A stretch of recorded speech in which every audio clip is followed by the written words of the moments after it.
हाय। कुछ दिनों से video viral हो रहे हैं कि महाराष्ट्र में रहना है तो मराठी बोलना ज़रूरी है। चला आपण मराठी बोलूया सगळेजण। मग मराठी बोलणाऱ्या लोकांना सगळं काही फ्री भेटणार आहे का?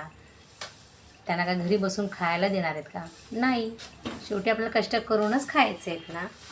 तेही सोडा, आपण कधी फिरायला दुसऱ्या राज्यात जाणार नाही आहेत का? जाणार आहोत ना.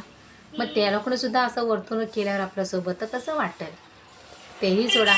मग मराठी भाषा एवढी इम्पॉर्टंट आहे तर आपल्या मुलांना शिक्षण मराठी का नाही? मग तेव्हा का आपण विचार करतो त्यांना इंग्लिश शिक्षणच द्यावे? चला तेही सोडा. आपल्या देशाचे जेही कडधान्य त्याचं काय आपण आयात निर्यात करणार नाही आहे का? आपल्या महाराष्ट्रातच विकणार आहे का? जो मराठी बोलणार त्यालाच देणार आहे का? तेव्हा आपली तुमची प्रगती वाढणार का? कशाला मग त्या नको त्या गोष्टी करायच्या आहेत? आपल्या महाराष्ट्राचे जे राजे महाराजे होते त्या लोकांना एवढा त्रास नाही दिला, पण मग आपण काय एवढा त्रास देतो लोकांना? या महाराष्ट्राचे नाव खूप छान आहे. असे काही करू नका, घाण करू नका. आणि तुम्हा लोकांनाही माहिती आहे तुम्ही जे करताय आपल्या मनावर हात लावून विचारा की आपण खरंच हे करतोय ते बरोबर आहे का?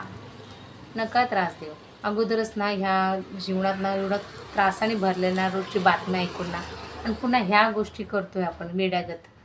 का करायचं आहे?